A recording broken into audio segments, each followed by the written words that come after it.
right, good evening. Let everybody take their seats for a moment. Okay.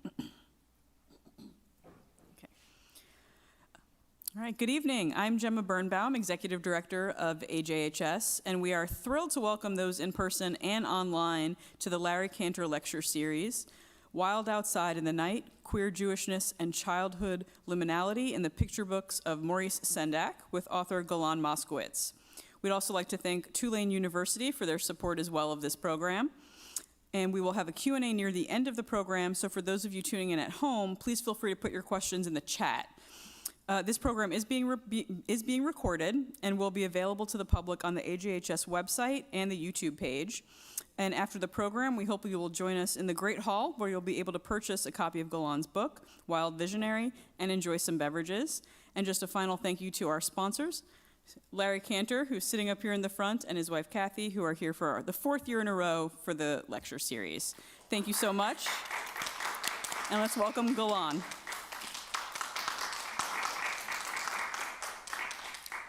Thank you so much. It's such a pleasure to be here and an honor. And I want to also thank Larry Kanter, Kathy Kanter, for your generosity for making this lecture series possible. Thank you to the audience members for being here, both in person and on Zoom. Thank you to the American Jewish Historical Society for having me. It's a great pleasure to be talking about this book in the city in which Sendak was born and in which he spent about half of his life and in much of his career. I also want to thank Gemma and Rebecca and Emily, those who put together all the details and pieces to make this event happen. So my name is Golan Moskowitz. I'm a cultural historian and a literary scholar, and I'm based in the Jewish Studies Department at Tulane University in New Orleans. I grew up in upstate New York, so it's nice to be back here.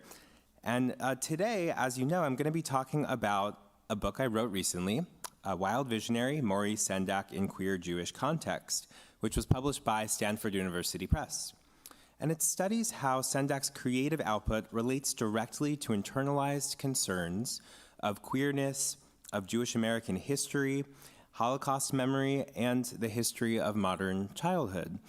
And it does so by mobilizing a historically contextualized account of Sendak's life and work to advance and generate new dimensions of cultural theory. Ultimately, my book argues that Sendak's particular experience of Jewishness, queerness, and their intersections directly impacted his creative contributions to literary and emotional shifts in American children's literature in the mid-20th century, and offered new mirrors of resilience, not only for children, but also for other marginal individuals accustomed to misrecognition, to creative shape-shifting, and to the employment of fantasy for survival. In this talk, I'm going to attempt to demonstrate how Sendak's creative sensibilities convey his historically specific position as a queer American child of Yiddish-speaking immigrants impacted by the economic depression and by Holocaust losses. And to do so, I'll offer an overview of Sendak's upbringing, followed by some close readings of his writing and creative works, rooting the analysis in cultural histories of Jewish Brooklyn, American childhood, Holocaust memory, and queer identity. I'm also going to discuss how my book employs theory from trauma and memory studies that describe impulses towards self-evacuation and creative investments in the past. And beyond demonstrating the impact of queerness and Jewish culture and history on Sendak's creative vision, I'm also striving to illustrate how Sendak channeled these marginal sensibilities and emotional rhythms into creative battlegrounds, as he called them, to challenge wider American conceptions of childhood. So as I think most of us know, when Sendak passed away in 2012, he really did so as a cultural legend. But driving his success, specifically, was his ability to recall, to humanize, and to formally exalt emotional qualities of childhood, including childhood's unpleasant, awkward, and painful aspects. His work pierced through rose-colored cliches about a childhood simplicity. Of course, childhood is not a singular concept. It varies across different contexts. So the question, what kind of childhood most colored Sendak's experience and creative vision? Sendak's own lower middle class, urban childhood in Brooklyn spanned the Depression and World War II in a family of Yiddish-speaking immigrants, his parents having each immigrated about World War II years, before and after World War II, as teenagers, alone.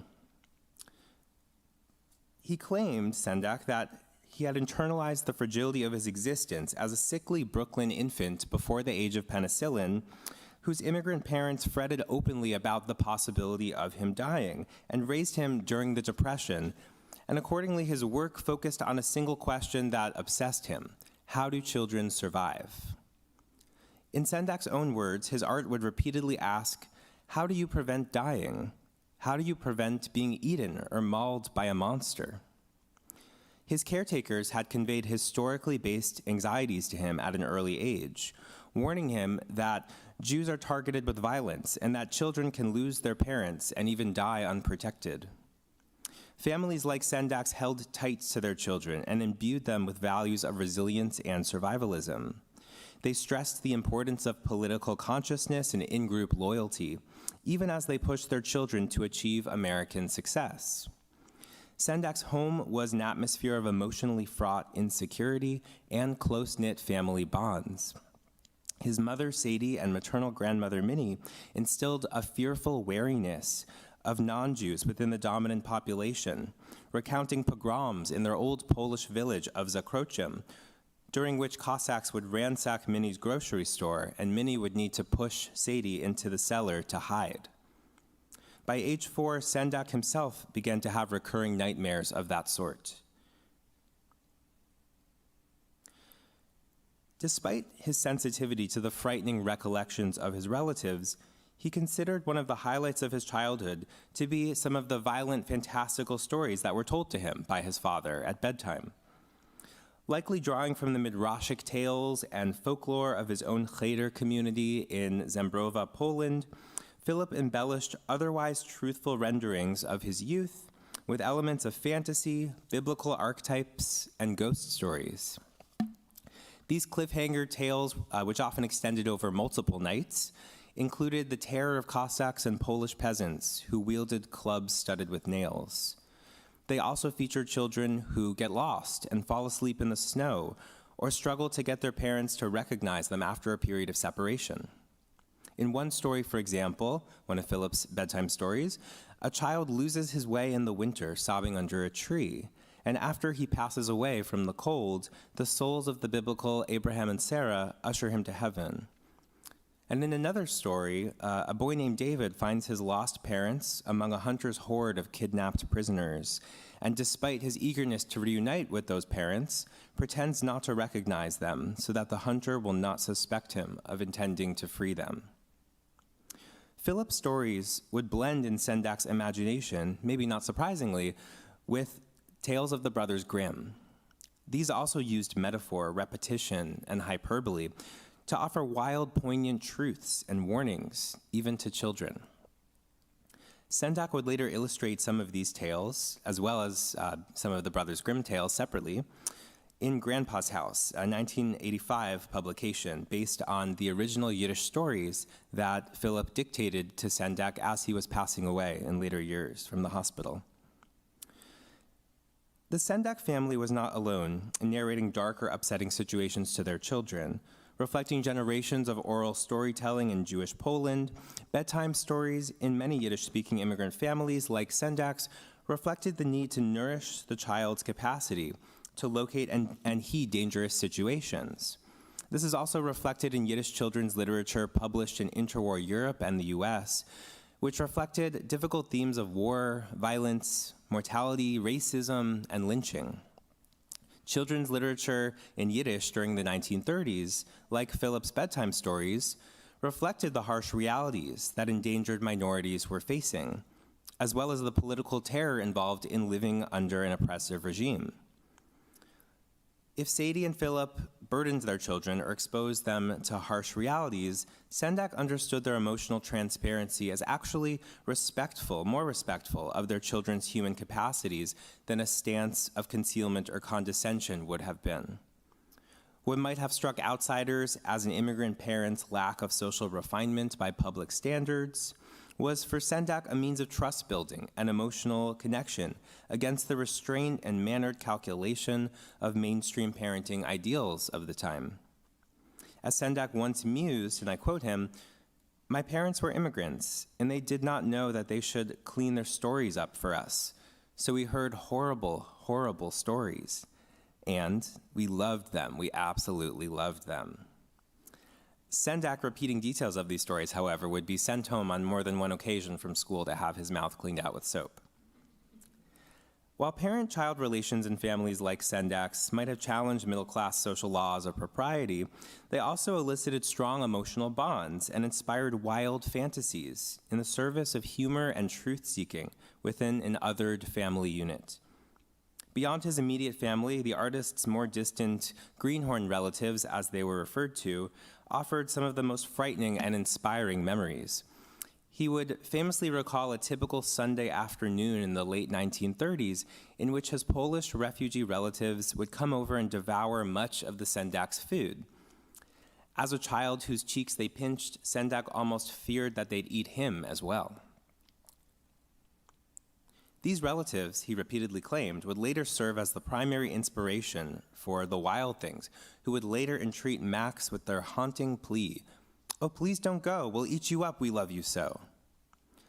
Like the Wild Things, Sendak recalled his relatives as, quote, "a huge bunch who would roughly snatch you up at any moment.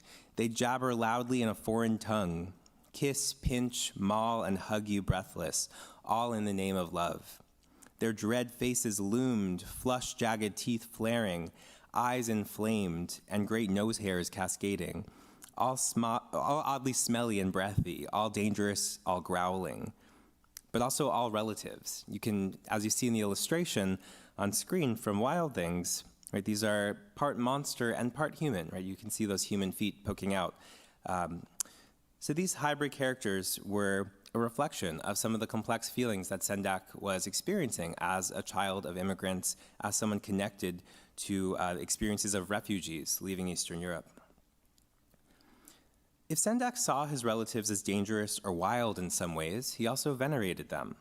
The artist consistently applauded his family's emotional dynamic, its style of offering informality, frankness, affectionate solidarity between parents and children, despite American individualist ideals that discourage that kind of deep emotional intertwinement. This cultural difference is recorded in simple and profound terms also by writer Eva Hoffman, who immigrated from Poland to North America after her parents survived the Holocaust in hiding. I'm sure some of you know of Hoffman's work. And she writes, "Familial bonds in North America seem so dangerously loose here." Against the backdrop of assimilation pressures that derided Yiddish speakers and encouraged immigrants' children to assert themselves apart from their parents as American individuals distinctively, Sendak internalized culturally fraught separation anxieties with his own immigrant parents. And these, I argue, would color his depictions of children who must fend for themselves beyond their parents' protection, as well as depictions of grown-ups who become hovering moons or wild creatures that both endear and repel the child protagonist simultaneously. Beyond matters of American acculturation, the close-knit Sendak family unit experienced even greater distress as news of real-life horrors penetrated their Brooklyn community in the 1940s. Jewish relatives were being deported and murdered overseas. Sadie and Philip continuously received word from Philip's social club and American Jewish agencies of Jewish deaths in Europe. And Sadie would yell and pull at her hair. Philip would collapse and sometimes disappear. In their apartment, they displayed photographs of nieces and nephews that were sent to concentration camps, including newlyweds and infants. And these images, these photographs, were some of the only interactions, the only knowledge Sendak had of his extended relatives. It was suffocating, unhappy, he would later recall, almost like my father was blaming me for being alive. Dead Jews hung all over the place in this apartment. Sadie and Philip constantly contrasted their youngest son, Maurice, and his irreverent childhood energies with those idealized young relatives in Poland whom they mourned, who would never grow up. If Sendak complained or misbehaved, Sadie and Philip were quick to call him a wilde chaya, or wild thing, or wild beast. shaming him for taking his privileges for granted, privileges that were denied to his cousins overseas who starved in concentration camps and burned in ovens. And I quote him, "If I was staying out late and dinner was on the table and I'd been called 3 times, my mother's voice would tell me I'd better go up now, and she'd say, 'Your cousins, they're in a concentration camp. You have the privilege of being here, and you don't come up and eat. They have no food.'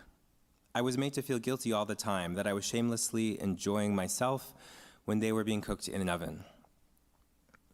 Sendak despised these reminders of his own vulnerability as a Jew, even in America. And I think it's clear that the Sendak family's proximity to migration and collective trauma colored the tone of their households and separated it from other American homes, including other American Jewish homes. But again, Philip and Sadie were not wholly unusual among Yiddish-speaking Jews in their impulse to expose their children to historical horrors, even those horrors as stark as genocide.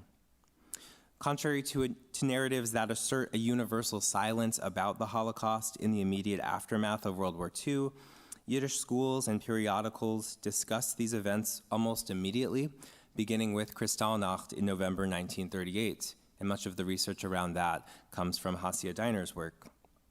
Children's journals like the Kinderjournal detailed accounts of ghettos, gassing, and other atrocities that were committed against Jews in Poland. Yiddish writers even made emotional appeals to Jewish children. For example, a 1942 issue features a front-page story about the hundreds of homeless Jewish refugee children living in America, children who were rescued by the Jewish Joint Distribution Committee and also the United Palestine Appeal. The systematic murder of Jewish relatives in Europe during World War II complicated American Jewish parents' expectations of their own children. In the Sendak's Bensonhurst neighborhood, the Orthodox congregation Sons of Israel emphasized the role of the Jewish child for the rebirth and destiny of post-war American Jewry.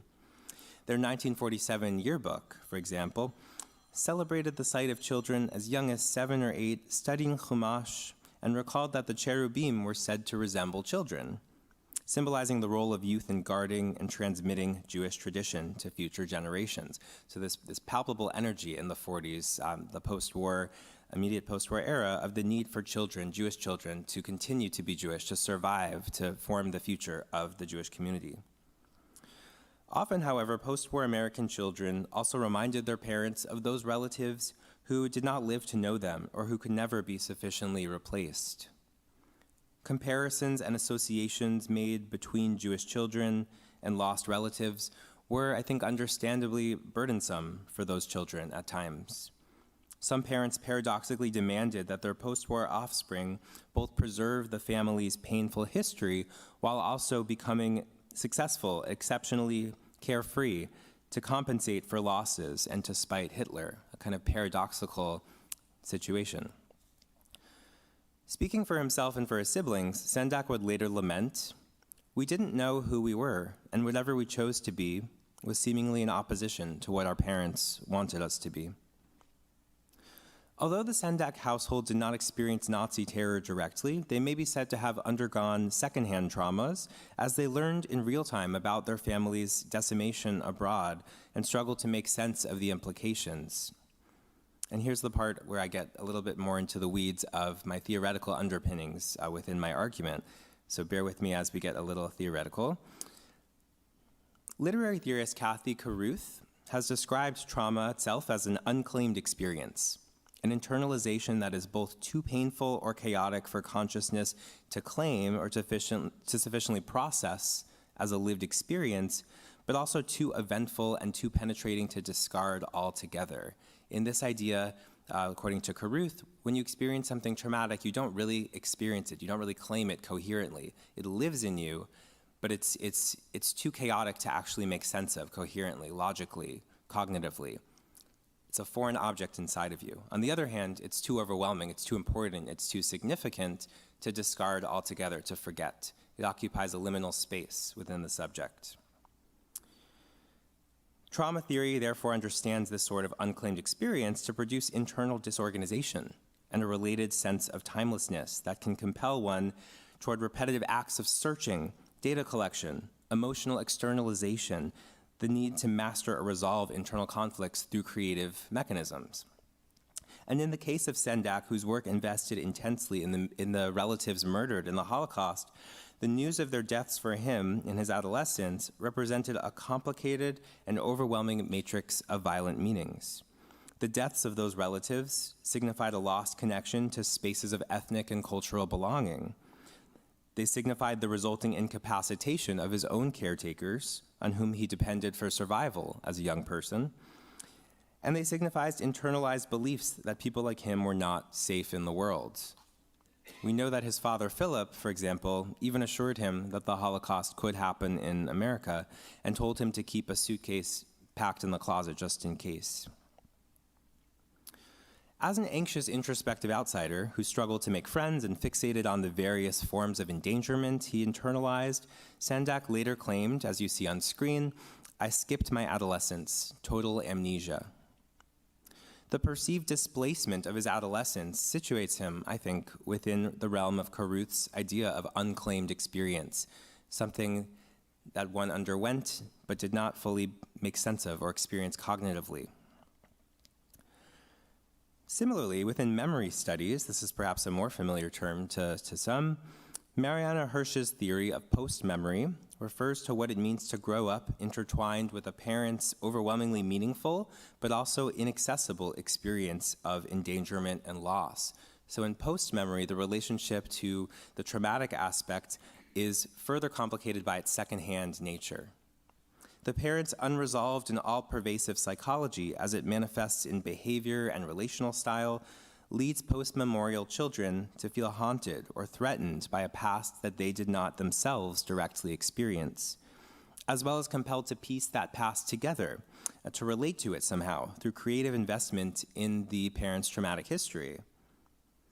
And my study demonstrates the interrelation between post-memory and this other concept of trans-memory that is discussed by Agnieszka Bedingfield, another kind of figurative recall. Trans-memory focuses not necessarily on trauma, but on the difficulty of cultural and linguistic adjustment from the language of parents' origins to the language and culture of a new adopted home country. According to Bedingfield, the subject's stability can be threatened by the inability to narrate the past in a language that is meaningful to the present. And I think this surely characterized Sendak's experience growing up in a Yiddish-speaking household in a wider context that pressured assimilation, and decades before the emergence of mainstream Holocaust memory in Anglophone culture, which in other words allowed or led to a feeling of the Holocaust as something that wasn't fully known yet, right? The word Holocaust didn't exist yet. It wasn't referred to. Rather, the events of World War II underwent by Jews in Europe was not yet referred to as the Holocaust during the time that Sendak's family mourned their familial losses. As Bedingfield writes, subjects of trans memory have an impulse to return to the imagined origins of an uneasy heritage, and a heritage specifically that overshadows them and feels like it defines them.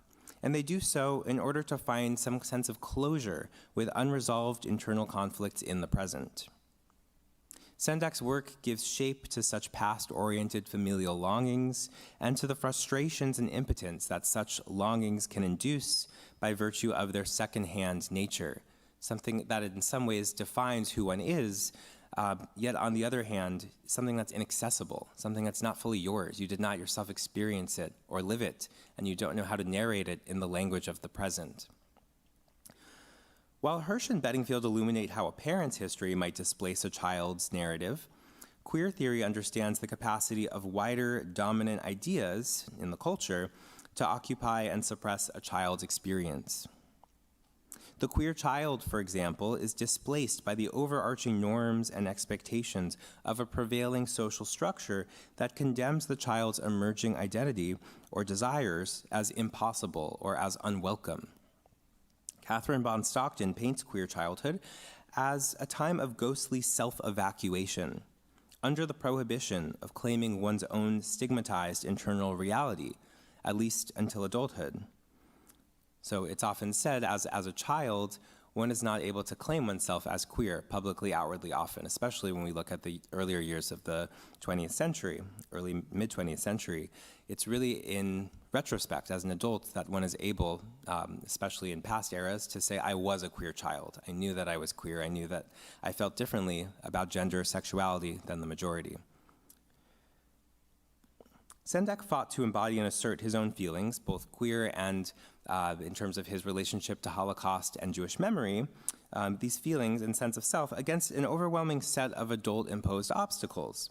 And he felt, as he wrote, like the changeling ice baby that he depicted in Outside Over There later, which was switched and replaced by some false version of himself to which his mother had no awareness. And interestingly, he also depicts this as a female child. It's a story of a young girl who is on a quest to save her younger sister who's been abducted and replaced. The artist would base Outside Over There on what he called the hell of growing up without knowing who to talk to, who to trust, and how to function. And he described his own childhood exclusion in the wider culture from dominant channels of meaning-making and his consequent difficulty coming into his own feelings and actualizing as a coherent subject. To understand how such individuals cope and survive, Stockton offers a theory called growing sideways, a proposition that queer or displaced subjects who cannot authentically grow upward or forward by conventional standards instead grow outward into hidden spaces of culture that are sometimes perceived as incoherent, wild, or avant-garde. A central thread in my book analyzes the queerness of Sendak's displacement as he depicted it, and its intertwinement with the lost worlds of his parents' Poland, and the vicarious Holocaust terror his family experienced from a distance as their relatives in Europe were being murdered.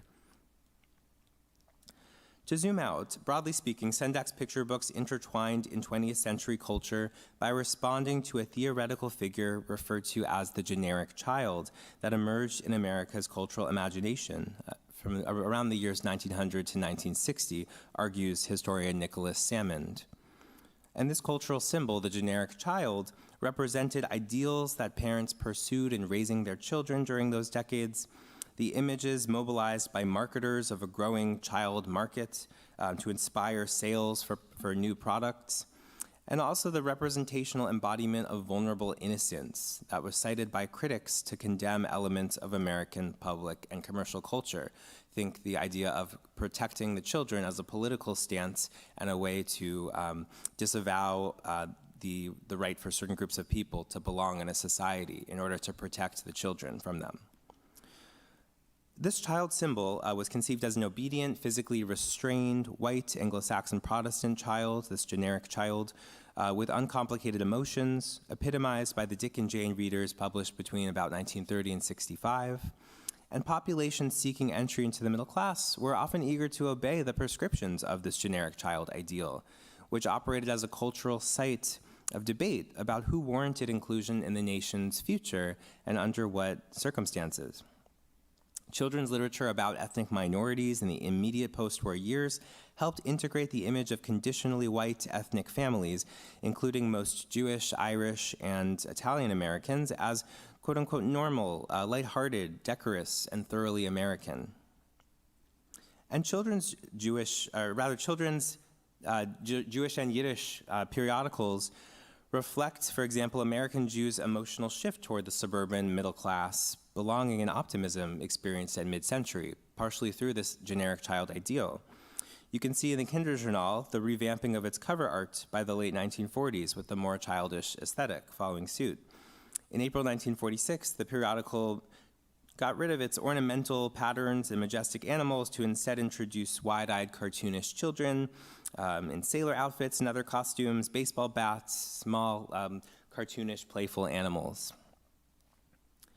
And a young Sendak would himself participate in such efforts in his own small way, illustrating a couple of picture books related to organizations like the United Synagogue Commission on Jewish Education, which published simplified stories in English about Jewish holidays, and the Anti-Defamation League, which offered efforts to advocate against social prejudice among children, though I argue Sendak offers a kind of queer spin in one of those stories. But the picture books The picture books to offer the greatest optimism about Jewish integration into mainstream American life were not necessarily Sendak's, but rather, I would argue, and I think others would as well, Sidney Taylor's All of a Kind Family, which began in 1951 and became a series, actually the first children's book series about Jews to attract a large non-Jewish readership. During this cultural moment, a majority of American Jews secured their middle-class American belonging, in part through this generic child ideal, like those presented by Sidney Taylor. And children's literature, previously marginal in American publishing, was exploding in these post-war decades as a profitable beacon of middle-class American idealism. The post-war baby boom and its accompanied rise in funding for public schools and libraries created a thriving market that prompted publishers to expand their lists, and children's editors, librarians, and critics rose to influence with a new authority to designate prestigious awards like the Caldecott and Newbery Medals in children's literature. However, despite these advances, children's literature in the 50s was still relatively obscure and marginalized in the broader fields of publishing and visual art, a fact that perhaps counterintuitively attracted socially insecure artists like Sendak to the field. These artists could create their most genuine, heartfelt work off the map, so to speak, relatively unseen by cultural authorities. And I quote Sendak from a 2004 interview as he reflected later in life on his career. "I did not have much confidence in myself, never, and so I hid inside this modest form called the children's book and expressed myself entirely. I'm like a guerrilla warfarer in my best books." Sendak eschewed the generic child ideal in a lot of respects, and his depictions instead drew directly from the emotional underbelly of Jewish Brooklyn, as well as from his own experiences of secondhand memory of Polish Jewish life and the impact of Holocaust losses. His work championed a more complex vision of children's capacities and claimed ground for marginal American subjects more broadly. Unlike the Dick and Jane figures or Sidney Taylor's characters, whose emotional styles and behaviors were virtually indistinguishable from the ideals of the Gentile middle class and its child depictions, Sendak's ethnically distinct urban children did not always behave innocently or remain within the confines of a protected domestic sphere in the suburbs. Like immigrants or other minority subjects, they grappled with deep-seated, often invisible dilemmas and emotional crises. They navigated cultural gaps between the home and the public sphere, and between personal orientations and the social pressures of post-war America. Throughout his career, Sendak would invite both controversy and admiration for his radical departure from the generic child ideal, challenging American children's book conventions of depicting normative children in an emotionally subdued, rose-colored world. His rebellious, ethnic-looking children were among the first in children's literature to exhibit rage and emotional excess, as well as to demand love. And his Harper editor, Ursula Nordstrom, would call Where the Wild Things Are the first picture book to recognize the fact that children have powerful emotions, anger and love and hate, and only after all that passion, the wanting to be where someone loved them best of all. Right, so it's not until after Max has released his rage in the world of the wild things, the island of the wild things, that he's ready to return home and be a son to his mother. Of course, my analysis of Sendak's unusual and emotionally frustrated children relies not only on a reading of their ethnic difference, but also, as I've begun to talk about, their potential queerness, particularly their atypical relationships at times to gender expression. And we know that Sendak's own coming of age was dually marginal due to his emergent queerness. As a child, he was far from a typical boy. He was more concerned with storytelling and drama and drawing than with peers or athletics. And he recalled a crush on the man who tutored him for his bar mitzvah, who was another Polish Jewish immigrant. He became fully aware of his sexuality by his teenage years and came of age as a gay man during the mid-20th century, when this was far more taboo. He remained open about his sexual orientation with friends and loved ones throughout most of his adulthood, and shared his life with another Jewish American man, Eugene Glynn, who was a psychiatrist and an art critic, and Sendak's romantic partner of about half a century. But to backtrack a little bit, Earlier, around 1948, several years before meeting Eugene Glynn, Sendak had begun his own relationship with another Jewish gay psychiatrist, and this was Dr. Bertram Slaff. Slaff's treatment followed, or rather, Sendak's treatment with Slaff followed a period in which Sendak had attempted to live independently as a young gay man in Hell's Kitchen, a period that ended in emotional strife and returning back to his parents' home in Brooklyn around 1948. Sendak might have been attracted to Dr. Slaff's clinical focus on the emotional plight of gifted youth, whose creativity and interiority isolated them from the wider society.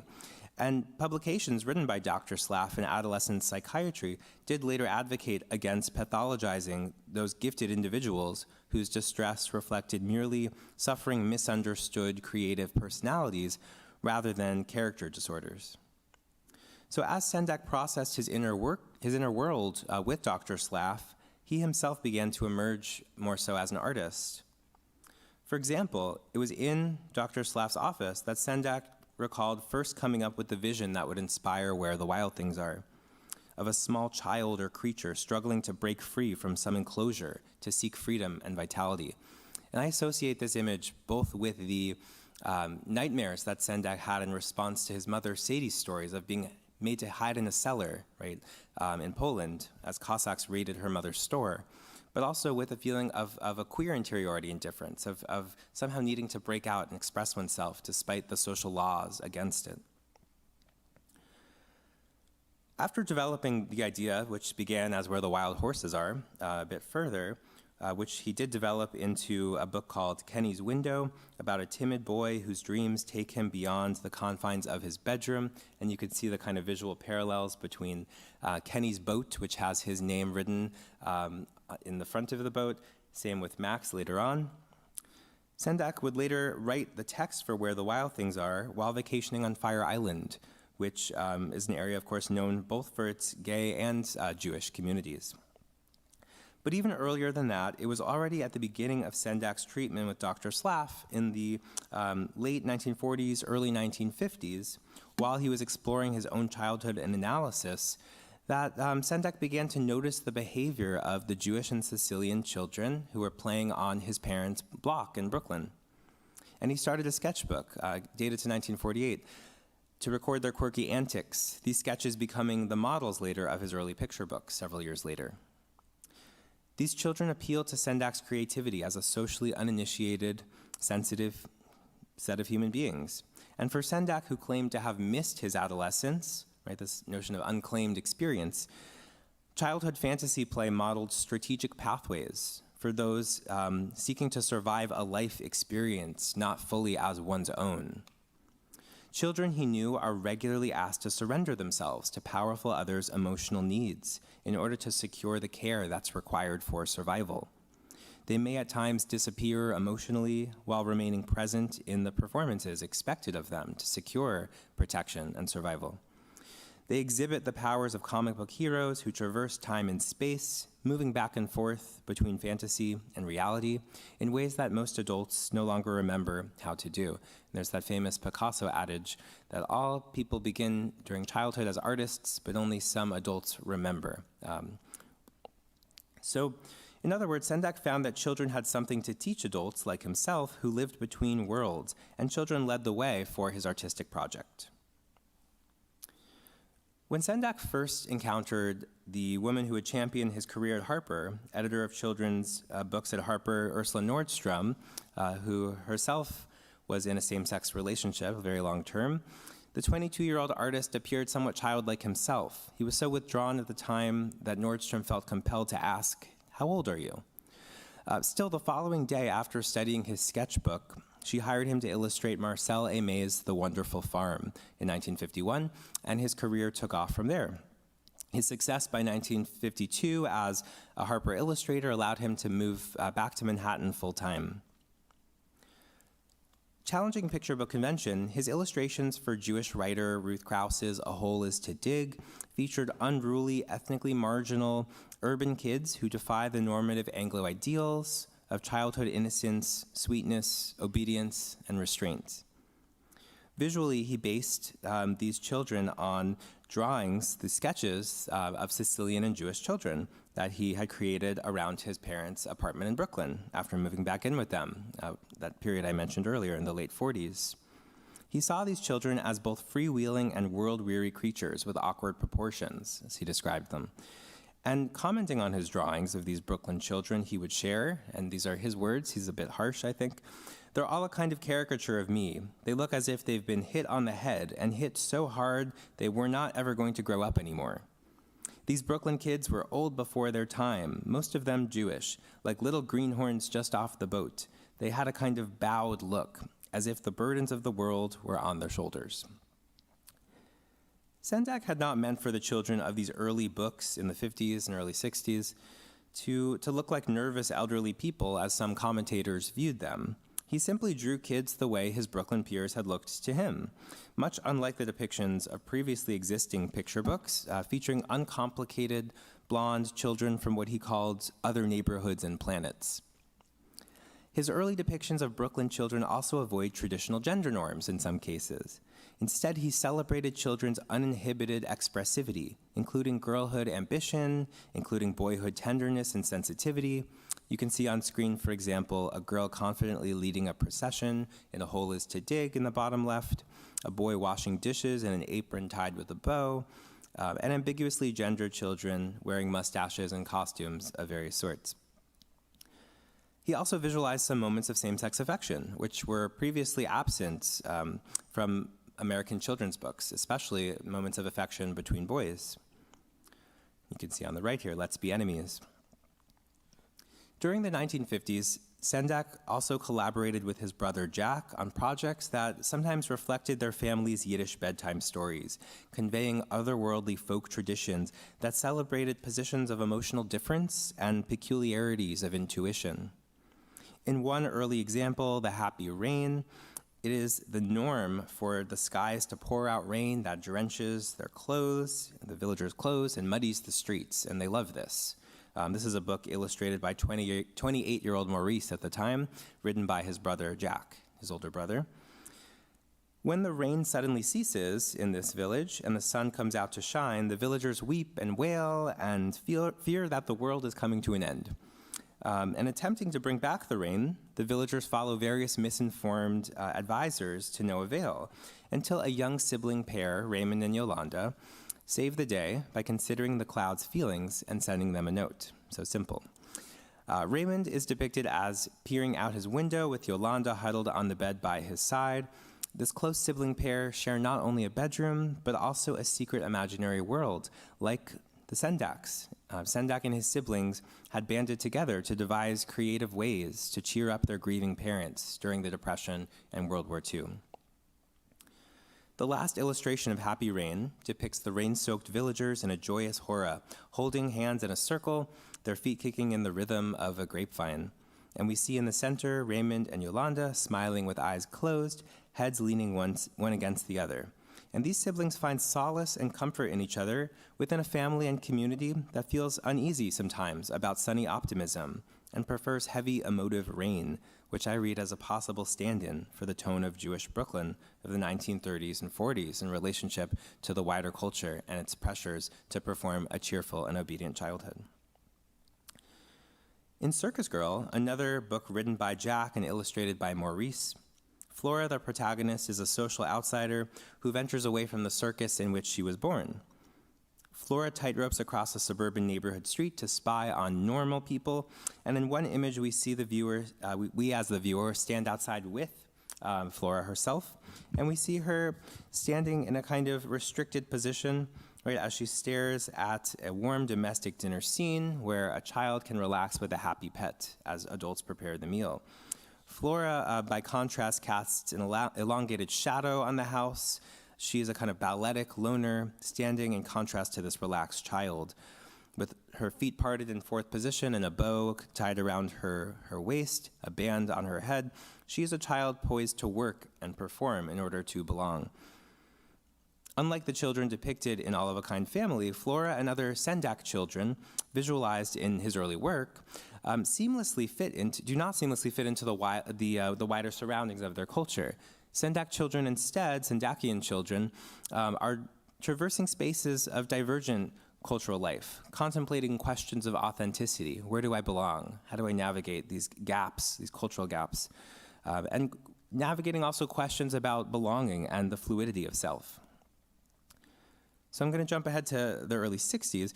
In 1962, Sendak illustrated a project that he once shared was the project to make his parents the most proud of him than did any other project during his career. And this is a short story collection by Yiddish-American Isaac Bashevis Singer called Zlata the Goat.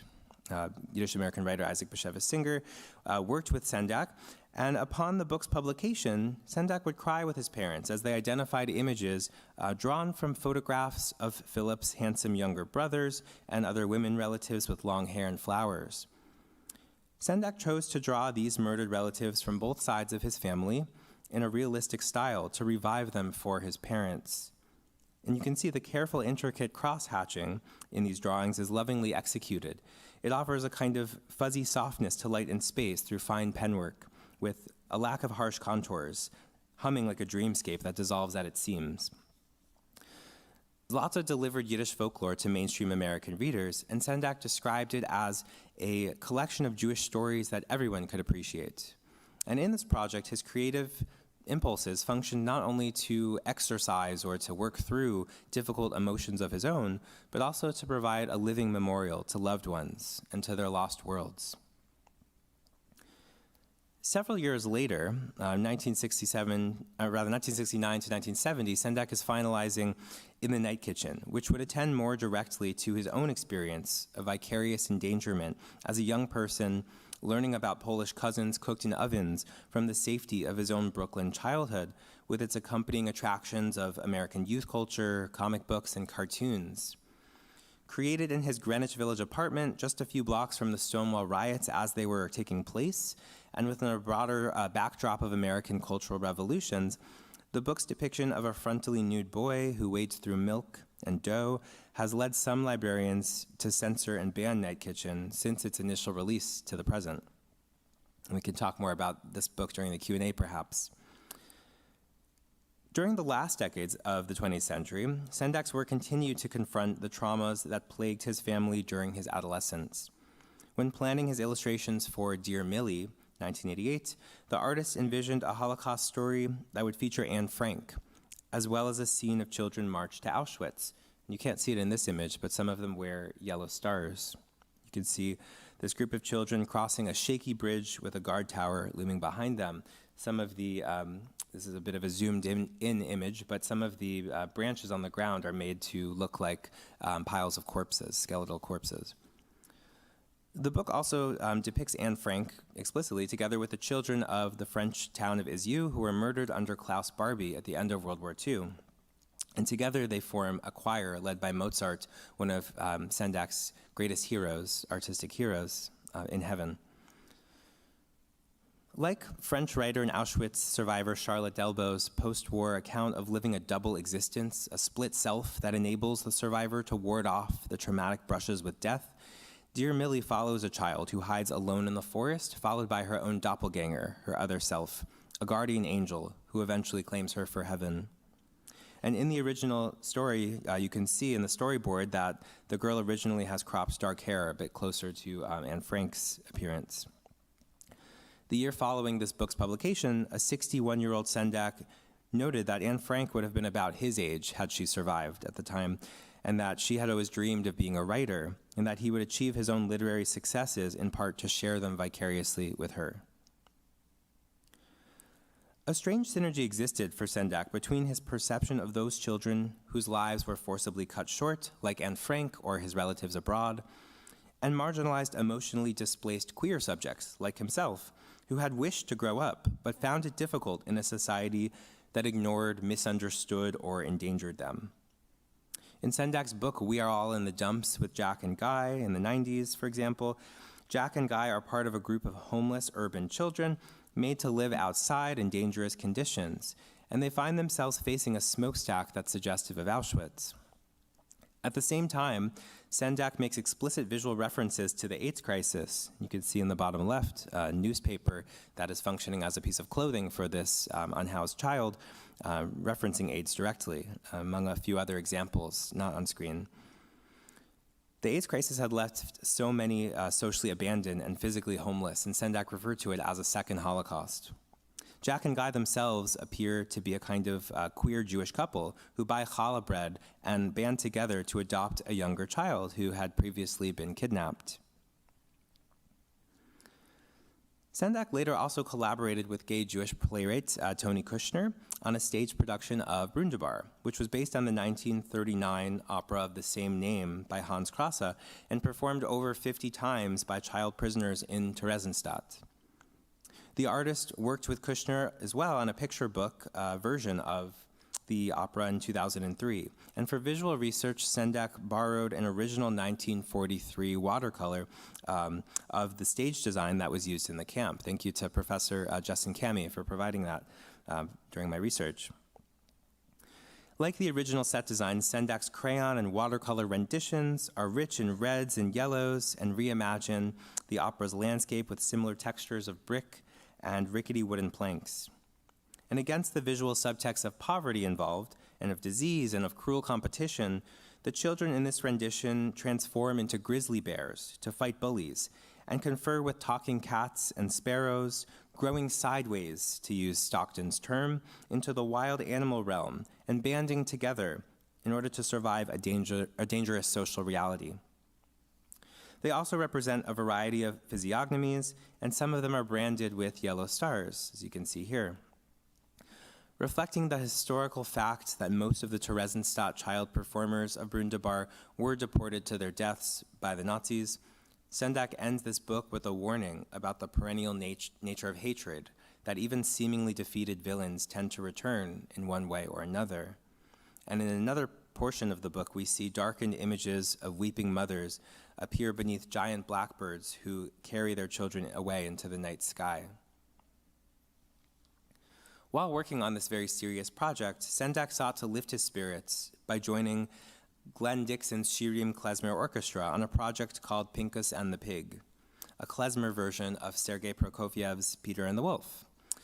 And while writing the script, he made Peter into Pinkas, after his father's Yiddish name, and the wolf also became Chazer, pig, an epithet that Sendak's aunt had used to refer to anti-Semites in Poland. Sendak's script for the piece delighted in Yiddish-inflected banter between a bird and a duck, and you can see on screen the bird is drawn by Sendak in the cover art with a yarmulke, and the duck with black hat and sidelocks. It ends with a glossary of humorously composed Yiddish terms, and Sendak even offered his own voice for this project, for the recorded narration. He infused it with the language and tone of his original Wild Things, of the embodied cadences of his late relatives from Poland.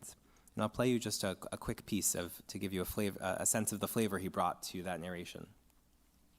On the branch of a big old tree, a little birdie sat kvetching away. Oi, vey, oi, Gott in Himmel, the gate is open.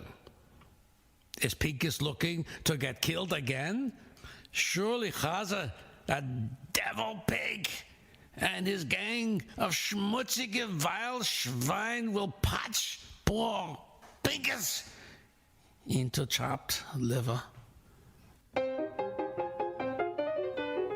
So you can really get a sense of the energy and the comedy he brought to it. And I think it's important to remember that as much as this study is focused in a lot of respects on the seriousness and the difficulties Sendak experienced and overcame in his work, that he was also a playful and humor-loving person who brought a kind of dark sense of humor to his work in a lot of instances.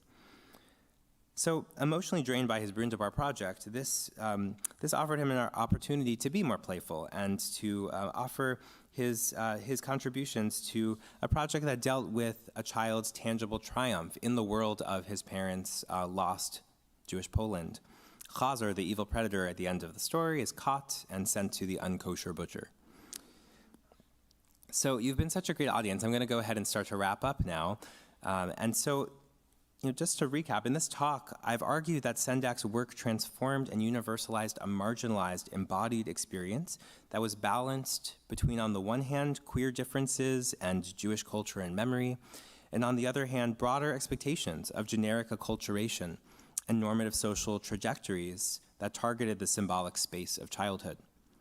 Sensitive to outer threats from infancy and emotionally displaced in his adolescence by the despair of wartime losses, during an era of widespread acculturation, Sendak found himself identifying with young children and their capacity for tightroping across disparate worlds as socially uninitiated creative visionaries. As he struggled to actualize his adult life and career in the 1940s and 50s, the marginal space of children's literature appealed to him as a place to express his creativity in hiding, as he called it. He sought to resolve his own internal conflicts by exploring how children manage to comprehend and survive exclusion and danger. In his work, peculiar and sensitive children balance across limbo realms situated between ethnically othered family members, inaccessible but also inescapable forms of memory, and a society that seeks to impose demands of assimilation upon minority subjects without always meeting them where they are.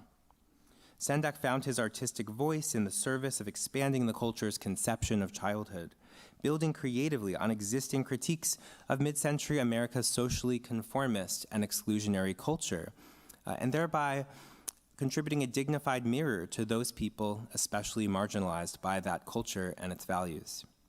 Inspired by a psychological exploration of his own emotional world as a young person, he challenged the notion that children comprise a singular generic category of raw matter for adult shaping, a notion that was fueled by exclusionary cultural incentives in the first place. Sendak's work insisted that regardless of their age, children are in fact diverse human agents who embody transnational history. And so with that, I want to say that we're going to have a Q&A, and I'm really excited to engage with all of you. Again, thank you for for being such a great audience. And I think what we're going to do is have those who would like to ask a question in person line up by the microphone or raise your hand if you'd like someone to bring a microphone to you. I think Tamar is in charge of that. So thank you again so much. It's great to be with you all.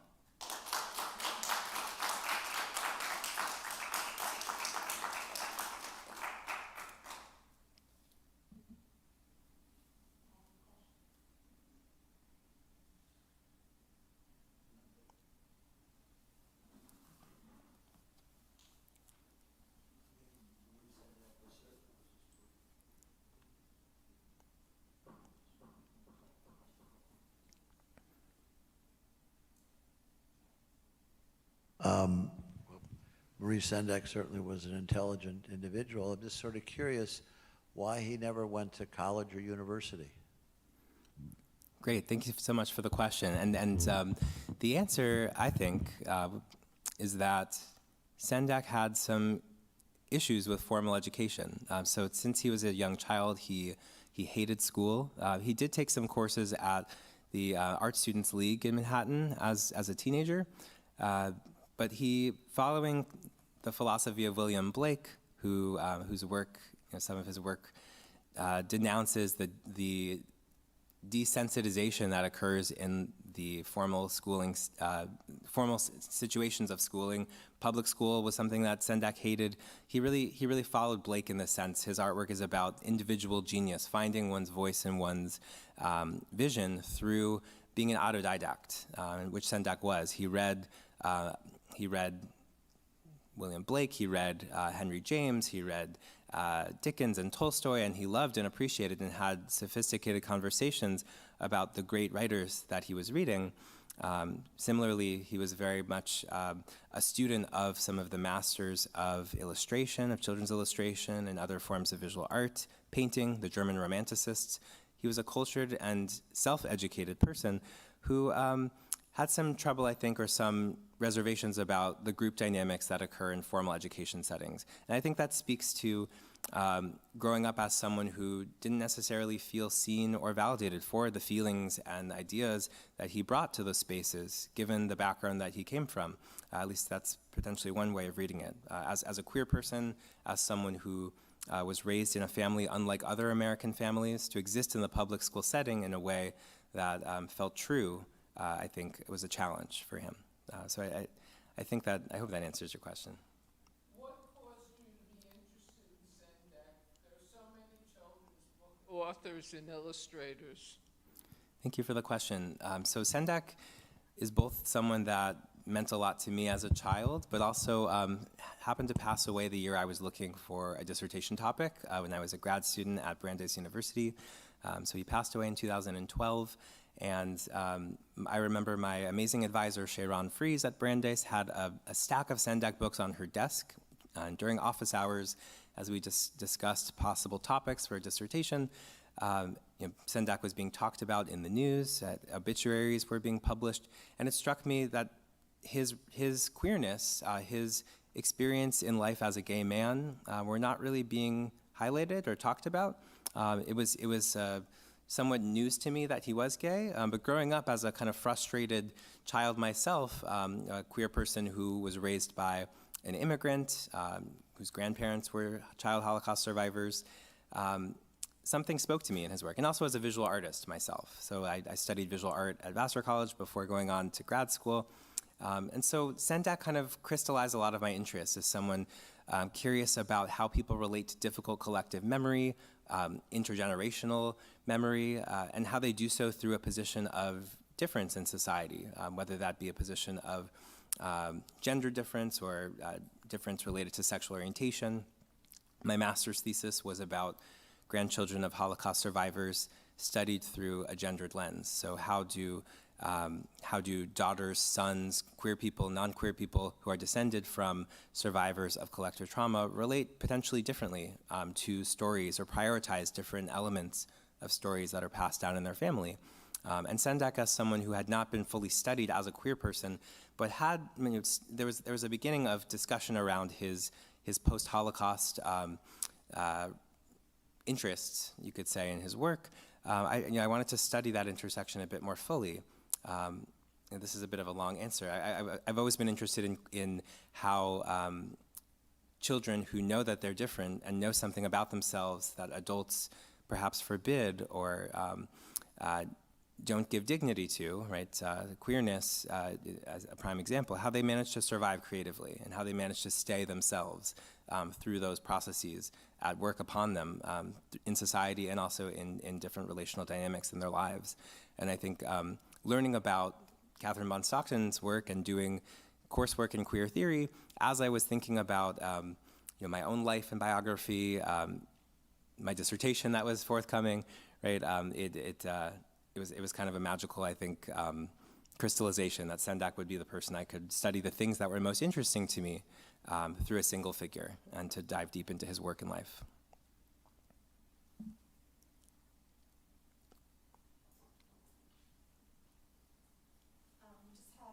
We just have one question. We just have one question. There we go. We just have one question from somebody watching at home who also loved the Sidney Taylor books and the All of a Kind family books. And she was raised mostly secular and as an only child, and she was curious about your upbringing and how that might have played into your love of those books as well. Great, thank you. So I grew up, again, in a household in upstate New York, Albany, Saratoga Springs area, in a family that was, my mother was an Israeli immigrant who came here as a teenager on her own, and my father was an American Jewish man who's descended from generations similar to Sendak's story, turn of the century, Jewish immigrants. And as far as my, how that background might have bearing on the interests here, I think we didn't fully belong in any specific American Jewish context. The relationship that most Israelis, and this was the late 80s, early 90s, we're talking about, the relationship that most Israelis have, most Jewish Israelis have with organized Judaism is a bit different. For those who study it, they could speak more eloquently about that than the relationship that American Jews had with formal spaces of organized religion. And perhaps this relates to the same impulse in Sendak to kind of resist spaces of kind of formal education. I don't know, maybe it does in myself, but this notion that we didn't fully belong as a family anywhere. My father grew up in kind of secular, more reform household. They eventually became more religious, Orthodox, most of them. And we kind of gravitated between different synagogues, reform, conservative, while I was coming into myself as someone who was aware of myself as a queer person from a young age. And so I think it's, as far as my childhood interest in Sendak's work, you can see in his work this depiction of children who don't fully know where they belong and how they're going to make all the pieces of their life, the collage of their life, socially, familially, culturally, make those disparate pieces fit together. And so they use their imagination, they use their creativity, and they traverse those spaces and create something new that is more fully them. And they don't always fully resolve the conflict by the end of the story. So sometimes children return to their home at the end of this fantastical journey with a feeling of some kind of satisfaction or new powers tasted for the first time in the context of that creative journey. But the problems aren't always fixed or solved, right? So Max returns home to his hot supper waiting for him, but mother is not there, right? We don't ever see her. We don't know what happens to Max after the end of the story, and Sendak would say extemporaneously in interviews that Max ends up needing to go into therapy for years and years, and he's wearing a straitjacket in some of the drawings that Sendak does of adult Max, right? So there's an acknowledgement, I think, in Sendak's work of the need to grapple with and struggle with impossible problems and questions that aren't always resolved in the context of a story, but that children have immense bravery and ingenuity and creativity in approaching those problems, maybe more so than your typical Dick or Jane or Sidney Taylor character presents.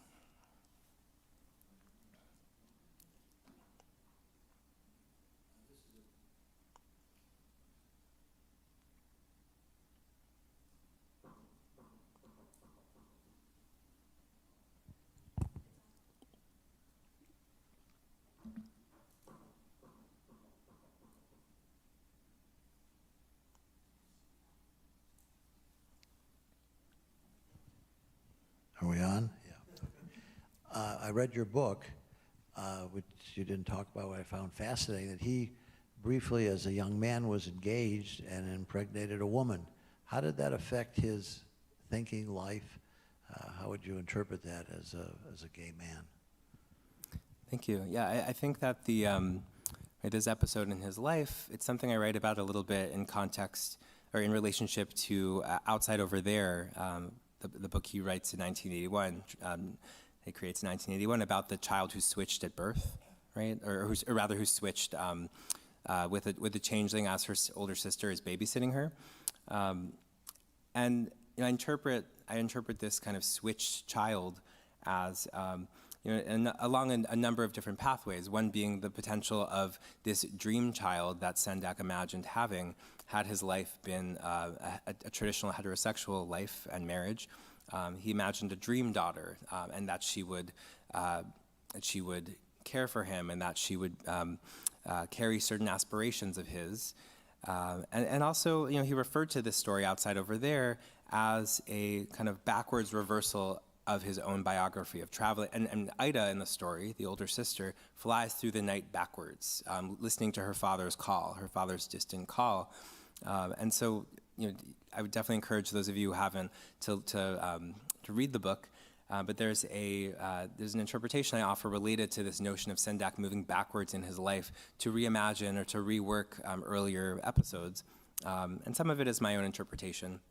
But this reality that this episode that you refer to, I think, reflects a greater reality of displacement that Sendak experienced as a gay man in the 50s and 60s, right, during a time in which professional psychiatry as a field described homosexuality as a mental illness, that it was still pathologized, criminalized, and that this is an impossible reality inside of himself that he is working against.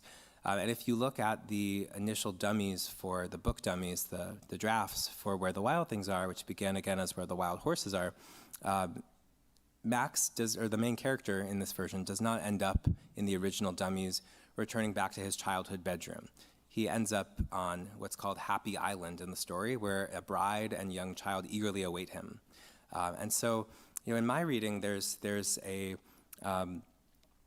perhaps a what if question that maybe lingers, but also I think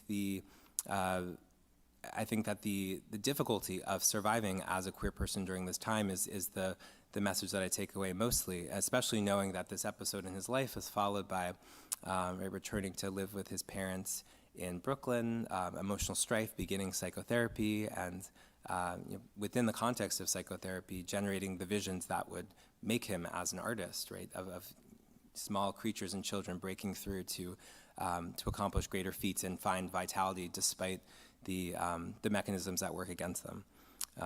So thank you for asking about that.